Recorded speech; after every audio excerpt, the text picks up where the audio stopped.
So let me start off by saying this rant is both informative and uninformative at the same time. You won't really know until the end. So let's talk about quantum mechanics. Wave particles, all that mumbo jumbo. Ever wonder who came up with the wave equation? The equation that describes how a quantum state of a physical system changes over time. It was none other than Erwin Rudolf Joseph Alexander Schrodinger.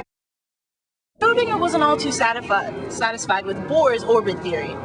So he used Hamilton's analogy for mechanics and optics and derived the wave equation.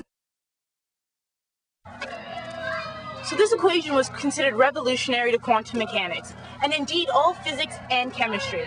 Kind of funny how his greatest epic achievement is one that he was later quoted saying that I don't like it and I wish I never had anything to do with it.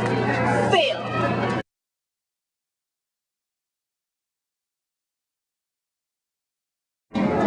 Additionally, Schrodinger was getting annoyed with people applying Copenhagen's interpretation to everyday objects.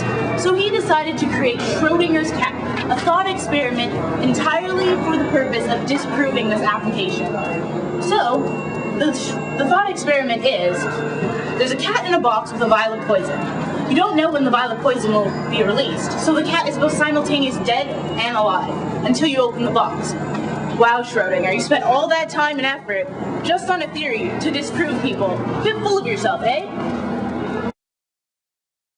As we know, Schrodinger is a controversial guy.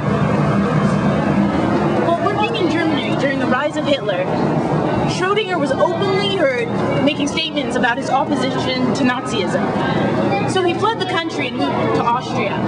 But his escape from Germany was considered an unfriendly act, and so he was asked to leave Austria and fled to Italy.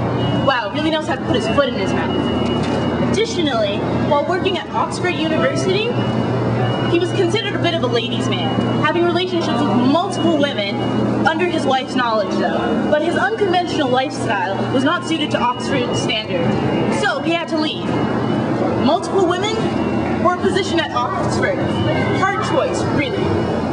So, even though Schrodinger took the idea of knowledge is power a little too far, he was still one of the most revolutionary physicists to ever live. Well, that's Schrodinger.